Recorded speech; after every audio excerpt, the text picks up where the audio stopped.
வழிகாட்டுதல்களில் சிறந்த வழிகாட்டுதல் இறுதி தூதர் முஹம்மது ஸல்லல்லாஹு அலைஹி வஸல்லம் அவருடைய வழிகாட்டுதல் என்றும்,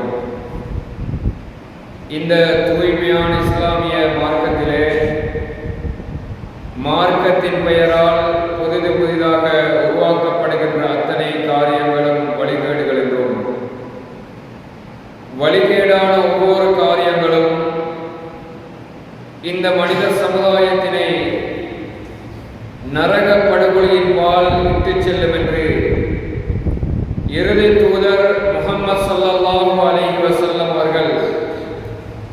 அவர்களது ஒவ்வொரு சொற்பொழிவுகளிலும் இந்த மனித சமுதாயத்திற்கு ஞாபகப்படுத்திய செய்தியினை ஆரம்பமாக உங்கள் முன்னால் நினைவுபடுத்திக் கொண்டவனாக, இறைவனது அழைப்பை ஏற்று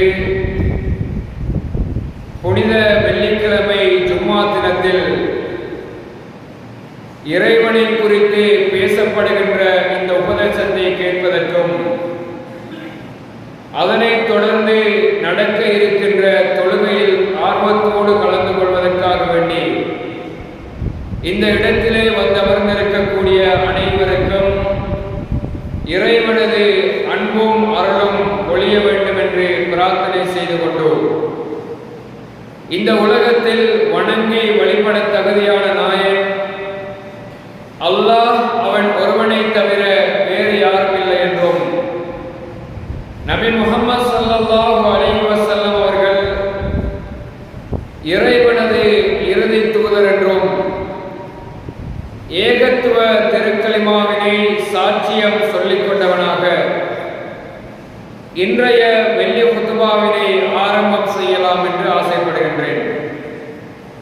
அன்பிற்குரிய அல்லாஹ்வின் நல்லடியார்களே, என்னையும் உங்களையும் படைத்த ரப்புல் ஆலமீன் ஆகிய அல்லாஹ் இந்த மனிதர்கள் மறுமையில் தோற்றுவிடக் கூடாது என்பதற்காக பல்வேறு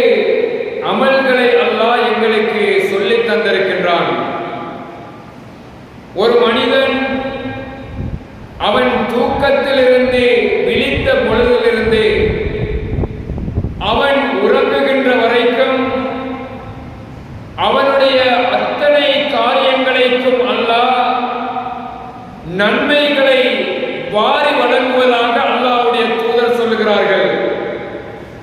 ஒரு மனிதன் அவன் நித்திரையிலிருந்து எழும்பிய பொழுது அந்த பிரார்த்தனையை ஓதுகின்ற நேரம்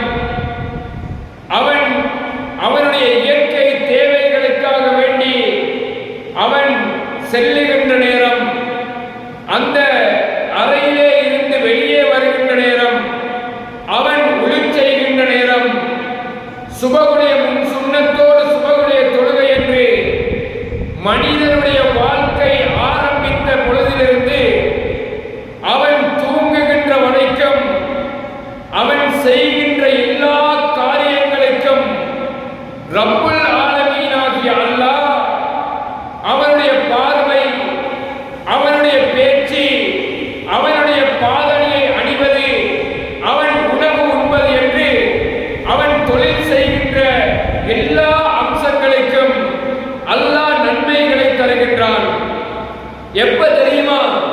அல்லாஹ்வுடைய தூதர் ஸல்லல்லாஹு அலைஹி வஸல்லம் அவர்கள் வழிகாட்டிய அடிப்படையில் செய்யப்படுகின்ற எல்லா அம்சங்களுக்கும் இறைவனிடமிருந்து இறைவன் எங்களுக்கு நன்மைகளை வாரி வழங்குவதாக அல்லாஹ்வுடைய தூதர் சொல்லுகிறார்கள். சூரத்துல் ஹஸ்ர் 18வது வசனத்திலே அல்லாஹ் சொல்லுகிறான், யா அய்யுஹல்லதீன ஆமனூ, இறைவனை விசுவாசம் கொண்ட மனிதர்களே என்று அல்லாஹ் எங்களை அழைத்து பேசுகிறான். வல் தன்துர் நஃப்சும் மா கத்தபத் லிகதா. அல்லாஹ் சொல்ற வார்த்தையை பாருங்க, மனிதா, மறுமை நாளுக்காக வேண்டி, உனது உயிர் பிரிந்த பின்னாடி உனக்காக வேண்டி நீ எதனை செய்து வைத்திருக்கிறாய், எதனை சம்பாதித்து வைத்திருக்கிறாய் என்று உன்னை நீ ஒரு கணம் சிந்தித்து பார். உனது வாழ்க்கையில் மரணம் நீ விரும்பியோ விரும்பாமலோ உன்னை வந்து சேர்ந்தே தீரும். அது அல்லாஹ்வின் மீது ஆணையாக இந்த உலகத்திலே பிறந்த அத்தனை மனிதர்களும் மரணத்தை சுவைத்தே தீர வேண்டும் என்பது அது உலகத்தினுடைய இறைவனது நியதியாக இருக்கிறது. அப்படி என்றால் அந்த மனிதன், அது நானாக இருக்கலாம் அல்லது நீங்களாக இருக்கலாம், எனது பிள்ளை, எனது மனைவி, எனது தாய், எனது தந்தை, அவர்கள் மரணித்த பின்னர் அவர்களுக்காக வேண்டி அவர்கள் எதனை தயார் செய்து வைத்திருக்கிறார்கள் என்பதை மனிதா நீ சிந்தித்து பாருங்க. அல்லாஹ் எங்களை நோக்கி சொல்லி காட்டுகிறான், இன்னல்லாஹ ஹபீரும் பிமா தஅமலூன். நாங்கள் செய்யக்கூடிய ஒவ்வொரு காரியத்தையும், நாங்கள் எண்ணக்கூடிய ஒவ்வொரு நினைப்பையும் அல்லாஹ் நன்கறிந்தவனாக இருக்கிறான். அன்பிற்குரிய அல்லாஹ்வின் நல்லடியார்களே, ஒரு மனிதன் தனக்கு எது முக்கியமாக இருக்கிறதோ, தனது வாழ்க்கையில் எது முதன்மையாக இருக்கிறதோ அதற்காக வேண்டித்தான் ஒவ்வொரு மனிதனும் இந்த உலகத்திலே உழைக்கக்கூடியவனாக இருக்கிறான்.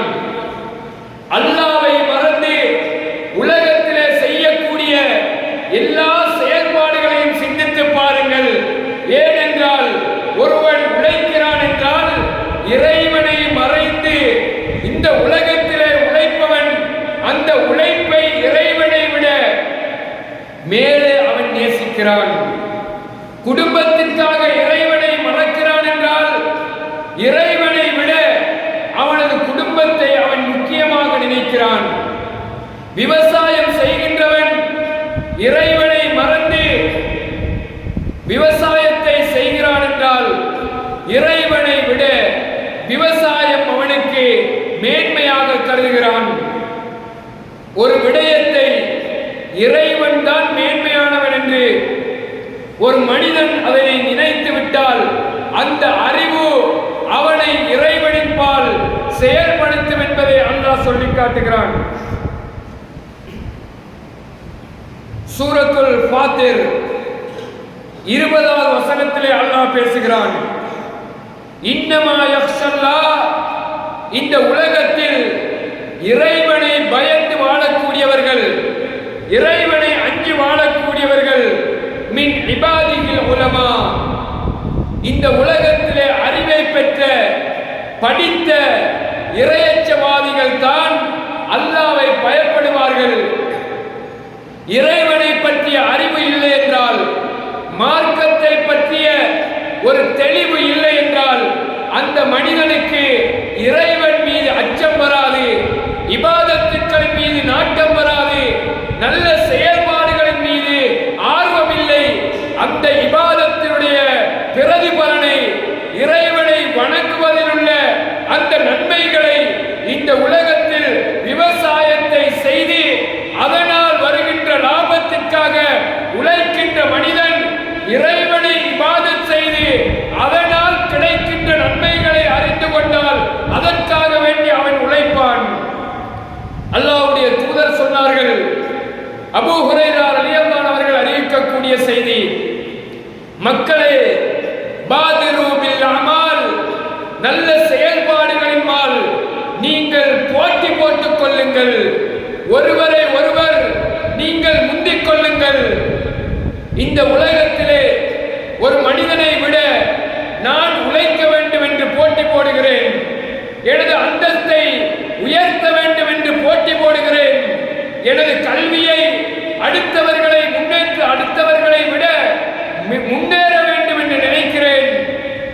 அல்லாஹ்வுடைய தூதர் சொன்னார்கள், மக்களே, பாதிரு பில் அமால், நல்ல செயல்பாடுகளில், நல்ல விடயங்களில் அடுத்தவர்களை விட நீங்கள் போட்டி போட்டுக் கொள்ளுங்கள். ஒருவன் ஜகாத் கொடுக்கிறான் என்றால் 1000 கொடுத்தால் நான் 2000 கொடுக்க வேண்டும். ஒரு மனிதர் ஐவேளை தொழுதால் நான் சுன்னத்தை தொழுத வேண்டும். சுபஹுக்கு நேரத்தோடு வந்தால் நான் தஹஜ்ஜுக்கு வர வேண்டும் என்று இபாதத்துக்களில் போட்டி போடுமாறு அல்லாஹ்வுடைய தூதர் சொன்னார்கள். ஏன் தெரியுமா? ஒரு மனிதன் இந்த உலகத்திலே அவனுடைய நோக்கத்தை மறந்து விட்டான். ஒவ்வொரு மனிதரும் இந்த உலகத்திலே நான் வாழுகின்ற அந்த பிரதான நோக்கத்தை யோசித்து பாருங்கள். எனது பிள்ளையை படிப்பிக்க வேண்டும், நான் வீடு கட்ட வேண்டும், எனது பொருளாதாரத்தை வளர்க்க வேண்டும், எனது செயல்பாடுகளில் முன்னேற்றம் காண வேண்டும். அதற்காக உழைக்கின்ற நாம் எம்மை பற்றி அல்லாஹ் எங்களிடத்திலே அழகான ஒரு செய்தியை சொல்லுகிறான்.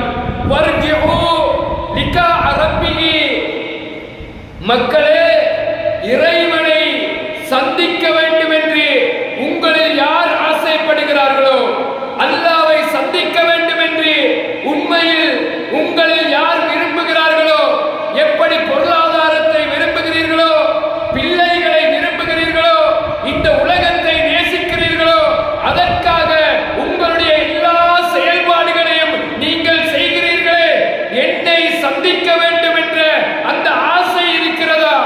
அல்லாஹ்வை சந்திக்க வேண்டும் என்ற ஒரு ஆதரவை வைத்திருக்கிறீர்களா? அப்படி என்றால் ஃபல்யஅமல் அமலன் சாலிஹா, நல்ல அமல்களை செய்யுங்கள், நல்ல இபாதத்துக்களை செய்யுங்கள் என்று அல்லாஹ் எங்களை நோக்கி ஆசைப்படுத்துகிறான். வஸ்பிகுல் கைராத், மக்களே, நல்ல காரியங்களில், நல்ல வெற்றில், இபாதத்துக்களில், நல்ல கர்மங்களில் நீங்கள் முந்திக் கொள்ளுங்கள். ஏன் தெரியுமா? அல்லாஹ் வார்த்தையை பாருங்க, ஐனமா தகூனு யஅதி பிகும், நீங்கள் எங்கே இருந்தாலும், எந்த இடத்திலே இருந்தாலும் உங்களை எல்லாம் அல்லாஹ் ஒரு நாளில் ஒரு இடத்திலே ஒன்று கூட்டுவானே, அந்த நாளை நீங்கள் பயந்து கொள்ளுங்கள் என்று அல்லாஹ் சொல்லிவிட்டு, இன்னல்லாஹ அலா குல்லி ஷைஇன் கதீர், இந்த உலகத்திலே மனிதனுடைய ஆற்றலை விட, மனிதனுடைய அறிவை விட, மனிதனது பலத்தை விட இந்த உலகத்திலே இருக்கின்ற ஒரு சுப பாரதி தெரியுமா? அது அல்லாஹ் தான். அவன் எங்கிருந்தாலும், நீங்கள் எப்படி இருந்தாலும், எந்த அதிகாரத்திலே இருந்தாலும், அந்த மஹ்ஷருடைய மைதானத்திலே உங்களை அனைவரையும் ஒன்று திரட்டுவான். எனவே வாருங்கள், நெருங்கி வாருங்கள் என்று அல்லாஹ் தஆலா அழைக்கிறான். அன்பிற்குரிய அல்லாஹ்வின் நல்லடியார்களே, பேசுகின்ற நானாக இருக்கலாம் அல்லது கேட்கின்ற நீங்களாக இருக்கலாம். ஒரு தடவை எங்களுடைய மனசுக்குள்ளால், எங்களுடைய உணர்வுகளுக்குள்ளால் அல்லாஹ் இந்த உலகத்திலே என்னை, எனது பிள்ளையை, எனது மனைவியை எதற்காக படைத்திருக்கிறான் என்ற ஒரு கேள்வியை எமக்குள்ளே நாங்கள் கேட்டு பார்க்க வேண்டும். சிறியவர்களாக இருந்து கொஞ்சம் கொஞ்சம் வளர்ந்து முதுமையை அடைந்து தலைகளெல்லாம் நிறைந்து அப்படியே என்னுடைய வாழ்க்கை போகிறது. இந்த வாழ்க்கையினுடைய இறுதி எங்கே போய் முடிய போகிறது? உழைப்பதற்காக அல்லாஹ் படைத்தானா? பொருள் சேர்ப்பதற்காக படைத்தானா? பெருமைகளை, பட்டங்களை, பதவிகளை இந்த உலகத்திலே வைத்து பெருமை அடிப்பதற்காக படைத்தானா? இவை அனைத்தையும் அல்லாஹ் எங்களுக்கு ஆக்கியது மறுமையை சரியாக பயன்படுத்த வேண்டும். அல்லாஹ் சூரத்துல் முஃமினூன் 115வது வசனத்திலே கேட்கிறான், மக்களே, அப்ப ஹஸிபுதும் அன்னமா ஹலக்னாகும் அபஸா, உங்களை எல்லாம் நாங்கள் வீடுக்காக, விளையாட்டுக்காக, சும்மா ஜோக்குக்கு இந்த உலகத்தில் மனிதர்களாக படைத்து விட்டிருக்கிறோம் என்று நீங்கள் எண்ணிக்கொண்டிருக்கிறீர்களா? அல்லாஹ் சொல்றான் பாருங்க, வஅன்தும் இலைனா லா துர்ஜஊன், என்னிடத்திலே, எங்களிடத்திலே ஒரு நாள் மீட்டப்படுவீர்கள் என்ற அச்சம் உங்களுக்கு இல்லையா? மரணம் வரும் என்ற எந்த யோசனையும் கிடையாதா? எனது வாழ்க்கை 100, 200 வருடம் என்று இந்த உலகத்திலே இருக்குமா? எனக்கு நோய் வந்துவிட்டால், எனக்கு கேன்சர் வந்துவிட்டால், எனக்கு இரத்த அழுத்தம் வந்துவிட்டால், எனக்கு ஹார்ட் அட்டாக் வந்துவிட்டால், எனக்கு இறைவன் எழுதிய அந்த இறுதி திகதியை நான் அடைந்து விட்டால், வஅன்தும் துர்ஜஊன இலைனா, நீங்கள் எங்களின் பால் மீட்டப்படுவீர்கள். அதுதான் இறுதி நிமிடம் என்று அல்லாஹ் தஆலா சொல்லுகிறான். ஒரு செய்தியை பாருங்க, ஒரு அல்லாஹ்வை வணங்கக்கூடிய, இறைவனை இபாதத் செய்யக்கூடிய மனிதர்களை குறித்து அல்லாஹ் ஒரு அழகான செய்தியை சொல்லுகிறான். இன்னல்லதீன, இந்த உலகத்திலே சில மனிதர்கள் இருக்கிறார்கள், யுதுகிலுல்லதீன ஆமனு வஅமிலுஸ் ஸாலிகாத், இறைவனை ஈமான் கொண்டு அவனுக்காக நல்ல செயல்களை, இபாதத்துக்களை இந்த உலகத்திலே செய்யக்கூடிய எனது அடியார்களை அல்லாஹ் சொல்லுகிறான். அவர்களுக்கு ஜன்னாத், சுவர்க்கம் இருக்கிறது. தஜ்ரி மின் தஹ்திகள் அன்ஹார், அவர்களுடைய சுவர்க்கத்திற்கு கீழால் அப்படியே ஆறுகள் ஓடிக்கொண்டிருக்கும். அல்லாஹ்வுடைய சுவர்க்கத்தை மனித வாய்களால் வர்ணிக்க முடியாது. இந்த உலகத்திலே எந்த மனிதனாலும் அல்லாஹ்வுடைய பேரின்பத்தை வார்த்தைகளால் வர்ணித்து சொல்லி மாள முடியாத அளவுக்கு அல்லாஹ்வுடைய பேரின்பம் இருக்கிறது. இப்படி சொல்லிவிட்டு அல்லாஹ் தொடர்ந்து ஒரு செய்தியை சொல்லி காட்டுகிறான். வல்லதீன கஃபரு, யாராவது, இது நான் என்னை நோக்கி பேச வேண்டும், நீங்கள் கேட்கின்ற நீங்கள் அல்லாஹ் எனக்கு சொல்லுகிறான் என்று யோசிக்க வேண்டும். யாராவது இறைவனது கட்டளையை, இறைவனது அழைப்பை, இறைவனை இபாதத் செய்வதை மறந்து மறுத்து இந்த உலகத்திலே வாழ்ந்தால், எத்தமத்தஊன, உலகத்திலே இருக்கிற எல்லா சுகங்களையும் அனுபவிக்கிறார்கள். பொருளாதாரத்தை, வாகனத்தை, உணவை, எல்லாவற்றையும் அவர்கள் அனுபவிக்கிறார்கள். எல்லாவற்றையும் சாப்பிடுகிறார்கள். கமா தஅக்குலுல் அன்ஆம், எப்படி ஒரு ஆடு, மாடு, ஒட்டகை, கழுதை, பன்றி இந்த உலகத்திலே குடும்ப வாழ்க்கை நடாத்துகிறதோ, உண்ணுகிறதோ, அவர்கள் அந்த சந்தோஷத்தை அனுபவிக்கிறதோ, அந்த மிருகங்களுக்கு இபாதத்துக்கள் கடமை கிடையாது. தொழ வேண்டும், ஹஜ் செய்ய வேண்டும், அல் குர்ஆன் ஓத வேண்டும், திக்ர்கள் செய்ய வேண்டும் என்ற எந்த கட்டளையும் கிடையாது. அந்த மிருகத்தை போல சில மனிதர்கள் இந்த உலகத்திலே வாழ்வதாக அல்லாஹ் சொல்லுகிறான். அன்பிற்குரியவர்கள் யோசிச்சு பாருங்க, இங்கே இருக்கக்கூடிய ஒரு அன்பு சகோதரர் தனது வாழ்க்கையை ஒரு மிருகத்தை போல,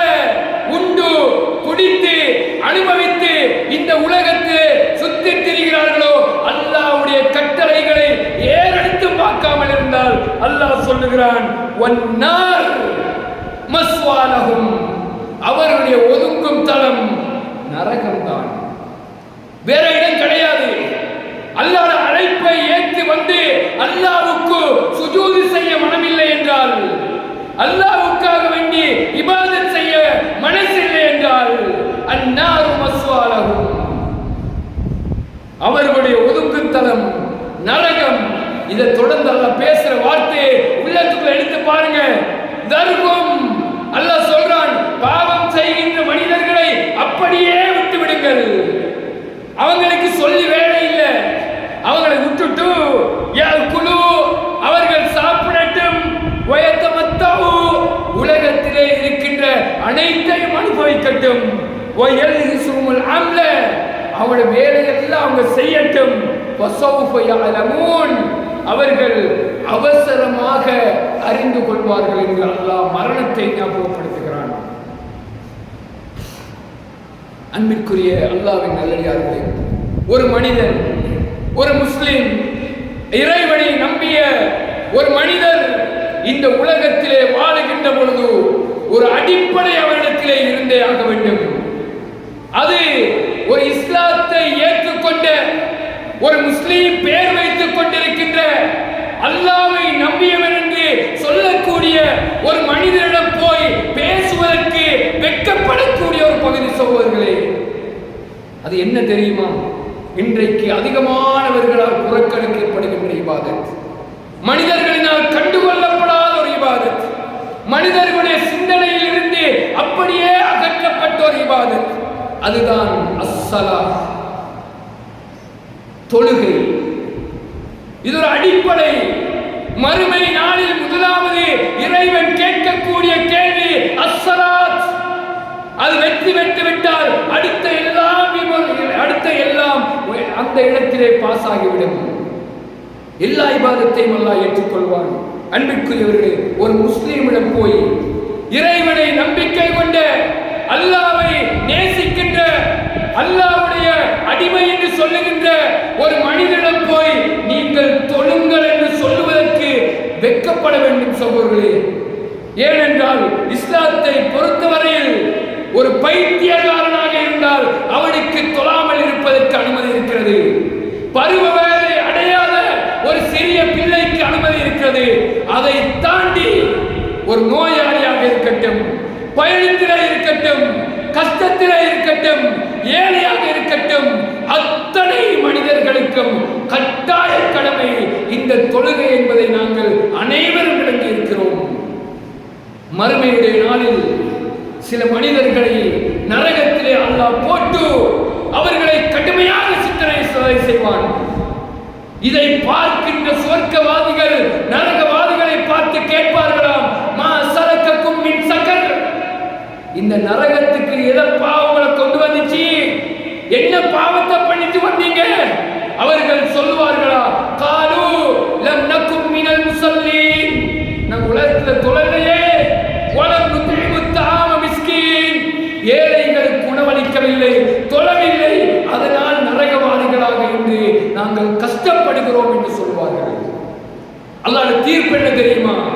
உலகத்திலே இறைவனது இந்த இபாதத்தை ஒரு மனிதர் புறக்கணித்து வாழ்ந்தால் அவருக்குரிய தீர்ப்பு நரகம் என்பதை அல்-குர்ஆன் சொல்லுகிறது. அல்லாஹ்வுடைய தூதர் சொல்லுகின்ற இந்த வார்த்தையை பாருங்கள், இன்னமா பைன ரஜுல் வ பைன ஷிர்க், இந்த உலகத்திலே ஒன்று இணை வைப்பு இருக்கும், அடுத்தது அல்லாஹ்வுடைய அடியார்கள் ஏகத்துவம் இருக்கும். ஏகத்துவத்திலே இருக்கின்றவன் அவன் முஸ்லீமாக இருப்பான், ஏகத்துவத்திலே இல்லாதவன் அவன் காபீராக இருப்பான். ஜமாஅத்தை சொல்ல வரவில்லை, இறைவனுக்கு இணை கற்பிக்கின்ற மனிதர்கள் நரகவாதிகள் என்று இஸ்லாம் சொல்லுகிறது. அல்லாஹ்வுடைய தூதர் சொல்றாங்க பாருங்க, இன்னமா பைன ரஜுல் வல் ஷிர்க், ஒரு மனிதனுக்கும் இணை வைப்புக்கும் இடையிலே இருக்கின்ற பிரதான வேறுபாடு என்ன தெரியுமா? அத்தர்கு ஸலா, தொழுகையை விடுவதாகும். ஒரு மனிதன் தொழுகையை விட்டு அவன் இணை வைப்பு கொட்டோ போயிட்டுறான், அப்படியே முஸ்லிம்களுடைய வட்டத்திற்குள் அவன் அப்படியே சாய்ந்து விடுகிறான். அல்லாஹ்வுடைய தூதர் சொன்னார்கள், அல் அஹ்துல்லதி பைனனா வ பைனக்கும் தர்குஸ் ஸலாத். ஒரு முஸ்லிமுக்கும் ஒரு காபிருக்கும் இடையிலே உள்ள வித்தியாசம் என்ன தெரியுமா? தொழுகையாகும். மன் தரக்க ஸலாத் வகத் கஃபர. யார் தொழுகையை விட்டு விடுகிறார்களோ அவர்கள் நிராகரித்து விட்டார்கள். இந்த வார்த்தைகளை யோசிச்சு பாருங்க. இந்த வார்த்தைகளை, இந்த அல்லாஹ்வுடைய தூதருடைய நபிமொழிகளை சிந்தித்து பாருங்கள். இந்த வார்த்தைகள் சொல்லக்கூடிய விபரீதம். அன்பிற்குரிய அல்லாஹ்வின் நல்லடியார்களே, மறுமையுடைய நாளில் நரகவாதிகளுக்கு கொடுக்கப்படுகின்ற தண்டனைகளை குறித்து அல்லாஹ்வுடைய தூதருக்கு கனவிலே காட்டப்படும். அதிலே ஒன்றே அல்லாஹ்வுடைய தூதர் சொன்னார்கள், வஅம்மல்லதி யுஸ்லகு ரஅஸஹு பில் ஹஜர். நரகத்திலே சில மனிதர்களுடைய தலைகளை அல்லாஹ் பெரிய பாறாங்கற்களை கொண்டு அப்படியே நொறுக்கிக் கொண்டிருப்பான். அப்படியே தலைகள் பாறாங்கற்களினால் அப்படியே துகள்களாக, தூள்களாக அப்படியே உடைக்கப்படும். இந்த காட்சியை அல்லாஹ்வுடைய தூதர் மக்களிடத்திலே சொன்னபொழுது மக்கள் கேட்டார்கள், யார் யார் சொல்லலாது? நபிகள் நாயகம் சொன்னார்கள், வயனாமு அனி ஸலாத்தில் மக்தூபா. கடமையான தொழுகைகளை தொழாமல் யார் தூங்குகின்றார்களோ அவர்களுக்குத்தான் அந்த தண்டனை என்று அல்லாஹ்வுடைய தூதர் சொன்னார்கள். அன்பிற்குரிய அல்லாஹ்வின் நல்லடியார்களே, மனிதர்களாகிய எமக்கு எந்த பெருமானமும் கிடையாது, எந்த ஆணவமும் கிடையாது. இந்த உலகத்திலே இருக்கின்ற சில அற்பமான விடயங்களுக்காக வேண்டி இந்த நெற்றியை அல்லாஹ்வுடைய பூமியிலே, இந்த பள்ளிவாசலிலே, சுஜூதிலே வைப்பதற்கு ஒரு மனிதன் நினைக்கவில்லை என்றால் அவனை விட பெருமைக்காரன் உலகத்திலே யாரும் கிடையாது. என்ன திமிர் சகோதரர்கள் இருக்கிறது, என்ன ஆணவம் இருக்கிறது. அல்லாஹ் தஆலா எங்களை அழைக்கின்ற நேரம் அல்லாஹு அக்பர், ஹய்யா அலஸ் ஸலாத், ஹய்யா அலல் ஃபலாஹ். வெற்றியின் பக்கம் விரைந்து வாருங்கள், தொழுகையின் பக்கம் விரைந்து வாருங்கள். அதை அப்பட்டமாக மறுக்கிறோம். சில வேளைகளை சொல்றது கூட நாவுகள் கூசும். வெள்ளிக்கிழமையுடைய நாளில் சில அன்பு சகோதரர்கள் பள்ளிக்கு வந்து கூட பாருங்க, இமாம் பிம்பர்ல இறங்கினா அரவாசி பேர் பள்ளிக்கு வருவாங்க. பள்ளி வாசலுக்குள்ளே வந்தால் கூட உள்ளுக்கு வந்து இருப்பதற்கு கூட மனதில்லாத ஒரு நிலைப்பாட்டில் எமது உள்ளங்கள் மாறிவிட்டது. யார் மீதும் கோபம் கிடையாது. அதை பார்க்கின்ற நேரம் ஒரு கவலை வருகிறது சகோதரர்களே. ஒரு வெள்ளிக்கிழமை வருவது ஒரே ஒரு நாள். அந்த நாளில் பள்ளி வாசலுக்குள் வந்து இருந்து அந்த உரையை கேட்பதற்கு கூடிய உணர்வில்லாத பல வாலிபர்கள், பல சகோதரர்கள் எப்ப பிம்பர்ல இருந்து இறங்குவாங்க, டைமை பார்த்துட்டு வீட்டுல இருந்து வருவாங்க. சிலர் வீடுக்குள்ளால் இருப்பாங்க, சிலர் மரத்தடியில இருப்பாங்க. அல்லாஹ் பாதுகாக்க வேண்டும். இஸ்லாமிய சில அறிஞர்கள் சொல்லுவார்கள், எந்த அளவுக்கு என்றால் இந்த உலகத்திலே தொழாமல் வாழ்ந்து மரணித்த ஜனாசாக்களை முஸ்லிம்களுடைய மையவாடியில் அடக்காதீர்கள். அவர்களை ஆடு மாடு ஒட்டகங்களை எப்படி இறந்தால் அடக்க புதைப்போமோ அதை போல காட்டிலே தூக்கி எறியுங்கள். தொழாதவனுக்கு இஸ்லாத்திலே அந்த அளவுக்கு ஒரு பெருமானத்தை கொடுக்கிறார்கள். அன்பிற்குரிய அல்லாஹ்வின் நல்லடியார்களே, உமர் ரலியல்லாஹு அன்ஹு அவர்கள் சொல்லுகின்ற ஒரு வார்த்தையை பாருங்கள். முனாஃபிக் யார் தெரியுமா? நரகத்திலே அடித்தட்டிலே இருக்கக்கூடியவன், வேதனையில் முதல் தட்டிலே இருக்கக்கூடியவன். அந்த முனாஃபிக்கை குறித்து அல்லாஹ்வுடைய தூதர் சொல்லுகின்ற கடுமையான தண்டனை, நரகத்திலே அடியிலே இருப்பவர்கள். இப்னு உமர் ரலியல்லாஹு அன்ஹு அவர்கள் சொல்லுகிறார்கள், எங்களுடைய காலத்தில், அல்லாஹ்வுடைய தூதருடைய காலத்தில் யார் சுபஹுடைய தொழுகைக்கு பள்ளி வாசலுக்குள் வரவில்லையோ அவர்களை நாங்கள் தெளிவாக பகிரங்கமாக முனாஃபிக் என்று அறிவிப்போம். ஆனால் அந்த காலத்தில் முனாஃபிக்கு தொழுது இருக்கிறான். லுகருக்கு வருவான், அசருக்கு சில வேளைகள் வருவான், மகரிபுக்கு இஷாவுக்கு மக்களோடு சேர்ந்து அல்லாஹ்வுடைய தூதருடன் சேர்ந்து தொழுவார்கள். சுபஹுக்கு வரமாட்டார்கள், அசருக்கு வரமாட்டார்கள். யாருக்கு அசருடைய தொழுகை, சுபஹுடைய தொழுகை கஷ்டமாக இருக்கிறதோ அது முனாஃபிக்குடைய குணம் என்று அல்லாஹ்வுடைய தூதர் சொன்னார்கள். முனாஃபிக்கு அசர் தொழுகை கஷ்டமாக இருக்கும், சுபஹுடைய தொழுகை கஷ்டமாக இருக்கும். எனவே அன்பிற்குரிய அல்லாஹ்வின் நல்லடியார்களே, இந்த ரமலான் எங்களை எதிர்நோக்கி கொண்டு வருகின்ற இந்த அருமையான வசந்த காலம், நன்மைகளை வாரி அள்ளிக்கொள்ளுகின்ற காலம், அல்லாஹ்வுடைய ரஹ்மத்தையும் அல்லாஹ்வுடைய பரக்கத்தையும் அல்லாஹ்வுடைய மகபிரத்தையும் பாவ மன்னிப்பையும் அல்லாஹ் தாராளமாக இந்த மக்களுக்கு விசாலமாக தருகின்ற மாதத்தை நாங்கள் இன்னும் சில நாட்களில் வரவேற்க இருக்கிறோம். அந்த அடிப்படையில் இந்த மாதத்தில் இருந்தாவது கடந்த காலங்கள் போகட்டும், கடந்த காலங்கள் எங்களை விட்டு கழியட்டும். இன்றைய அசர் எனது வாழ்க்கையில் ஒரு திருப்பு முனை. இன்றைய அசர் தொழுகை எனது வாழ்க்கையில் தொழாமல் இருந்த மக்கள் அடிப்படையாக அசரிலே பள்ளிக்கு வாருங்கள், தொழுகையை ஹயாத்தாருங்கள். சில நேரங்களில் ஒருவர், 2 பேர், 3 பேர் அல்லாஹ் அவர்களுக்கு அருள் புரிய வேண்டும். அனைவரையும் அன்போடு அழைக்கிறோம் சகோதரர்களே. ஒரு தொழுகையாளி இல்லாத இந்த ஊராக இந்த ஊர் இருக்கக்கூடாது. இஸ்லாத்தை ஏற்றுக்கொண்ட வாலிபர்கள், இஸ்லாத்துக்குள்ளே இருக்கின்ற இந்த வாலிபர்கள், நீங்கள் அனைவரும் அல்லாஹ்வை நோக்கி வாருங்கள், அல்லாஹ்வுடைய பள்ளிவாசலை நோக்கி வாருங்கள். ஏதோ உங்களுக்கு பொருத்தம் இல்லாத ஒரு இடமாக, சம்பந்தம் இல்லாத ஒரு இடமாக, தொழுகை யாரோ வயோதிகர்களுக்கு மூத்தாக காத்து கொண்டிருக்கின்ற சில வயோதிகர்களுக்கு என்று நினைக்காதீர்கள். இறைவனை நேசித்து அல்லாஹ்வுக்காக வேண்டி பள்ளிவாசலோடு தொடரப்பட்டு இந்த ரமலானை உயிர்ப்பிக்கக்கூடிய நல்ல உள்ளங்களாக வல்லவன் அல்லாஹ் என்னையும் உங்களையும் ஆக்கிரமிப்பு புரிவானாக.